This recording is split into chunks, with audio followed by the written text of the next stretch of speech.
Nokia 106 এই mobile ফোনটিতে দেখতে পারতেছেন এই যে প্রত্যেকটা বাটনে কাজ করে, কিন্তু 9 বাটনটা কাজ করে না। এই যে 9 বাটনটা কাজ করে না। তো এই বাটনটার কাজ আমি কিভাবে করি সেটা আমি আপনাদেরকে দেখাচ্ছি, কারণ আমি এর একটা শর্ট ভিডিও দিয়েছিলাম কিন্তু অনেকেই বুঝতে পারেনি। তো এই জন্য আমি লং ভিডিও দিচ্ছি, দেখতে পারতেছেন। তো আমি সেটটাকে খুলে নেব, সিমগুলো খুলে নিতে হবে। দুটো সিমই আমি খুলে নেব, নেওয়ার পরে যে স্ক্রুগুলো আছে এগুলোকে খুলে নেব আমি। এটার মধ্যে বেশি স্ক্রুপ নেই, 4টে স্ক্রুপ আছে, আমি খুলে নিলাম। নেওয়ার পরে মাদারবোর্ডটা আউট করে নেব। এই দেখতে পারতেছেন আমি মাদারবোর্ডটা আউট করে নিচ্ছি, যেহেতু পাতলা বোর্ড এটা আসলেই খুলতে হবে সেইভাবে যেন ভেঙে না যায়। তো এখানে দেখতে পারতেছি এই সাইডটা হচ্ছে ক্রিপ্যাডের সেকশন। তো আমি ক্রিপ্যাডটাও খুলে নেব। তারপরে উপরের যে প্যাডটা থাকে এটাকেও খুলে নেব, পেপারটা যে আমি খুলে নিলাম। নেওয়ার পরে এখন আমি ব্যাটারি দিয়ে চালু করে দেখব তো আসলে কোন লাইনটা মিসিং, এটাই সবচেয়ে বোঝার বিষয়। যে দেখতে পারতেছেন আমাকে এখন এইভাবে টুইজার দিয়ে চালু করতে হবে, করার পরে দেখতে হবে যে কোন লাইনটা মিসিং। 8 বাটনটা আর 9 বাটনটার আমি এখানে শর্ট করে দিয়ে দেখব যে কোনটা দিয়ে কাজ করে। এই যে দেখুন আমি 8 বাটনের ভেতরের লাইনটার থেকে 9 বাটনের বাইরের লাইনটা ধরলাম, 9 বাটন কাজ করলো। এই দেখতে পারতেছেন 9 বাটন কাজ করতেছে। সেক্ষেত্রে বুঝতে হবে যে ভিতরের লাইনটা ফলস হয়ে গেছে। যেহেতু 8-এর ভেতরের লাইন থেকে আমরা 9-এর বাইরের লাইনটা ধরলাম, তো এখানে কাজ করতেছে। এই যে দেখতে পারতেছেন এই লাইনটা আর এই লাইনটা এক লাইন। এই যে এটা 8-এর এবং 9-এর ভেতরের লাইনটা এটা এক লাইন। এখান থেকে ঝালাই করে দেওয়া যাবে না, নইলে আবার ফির বাটন অটোমেটিক ডাইরেক্ট কাজ করবে। এ কারণে আমি উল্টো পাশে মাদারবোর্ডটার উল্টো পাশে এই যে দেখতেছি লাইনটা এখানেই আছে, এই যে এখানে। তো এখানে দেখতেছি মোচে পড়ে গেছে, লাইনটা মিসিং হয়ে গেছে। তো এই লাইনটা এখান থেকে ঝালাই দিলে হবে কি অটোমেটিক কাজ করবে। সেক্ষেত্রে আমাকে অপর পৃষ্ঠায় থেকে লাইনটা ঝালাই করতে হবে। এই যে দেখুন এই জায়গাতে আছে লাইনটা, আমি এই স্টিলটা আছে এটাকে কেটে নিচ্ছি। তো এভাবে আস্তে আস্তে কেটে নিতে হবে, কারণ জোরে টান দিলে আবার চলটা উঠে যাবে, তখন সেটটা ডেড হয়ে যাবে। এই দেখতে পারতেছেন আমি এই স্টিলটাকে খুলে নিলাম এভাবে।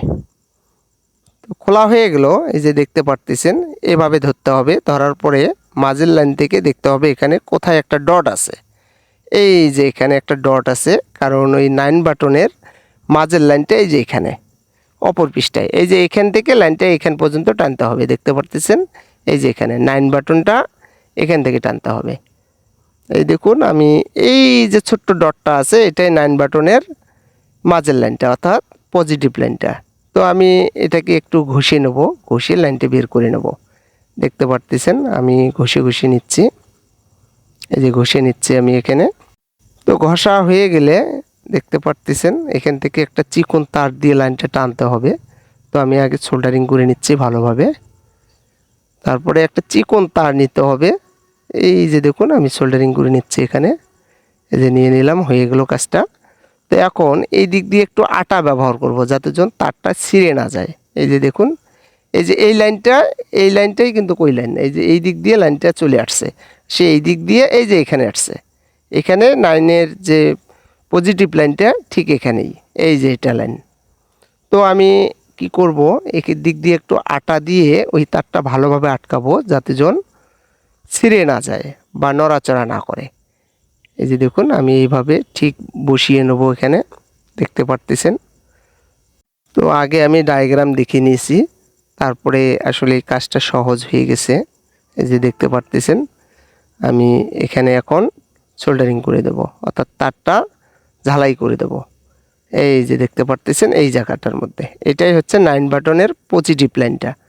এই যে দেখতে পারতেছেন আমি বাড়তি তারটা কেটে দিলাম। তো এখন আমি চালু করব সেটটাকে, চালু করে দেখব যে 9 বাটন কাজ করে কিনা এবং প্রত্যেকটা বাটন ঠিকঠাক কাজ করে কিনা সেটা আমি দেখাচ্ছি আপনাদেরকে। এখন আমি সেটটাকে চালু করব, দেখতে পারতেছেন সেটটাকে চালু করব আমি। এই যে চালু করলাম, চালু করার পরে এখন আমি দেখব যে 9 বাটনটা কাজ করে কিনা। এই যে 9 বাটন কাজ করতেছে, ওকে হয়ে গেছে কিন্তু। এই যে দেখুন 9 বাটন কাজ করতেছে, ওকে হয়ে গেছে। তো খুব সহজে আমি কাজটা করলাম, দেখতে পারতেছেন।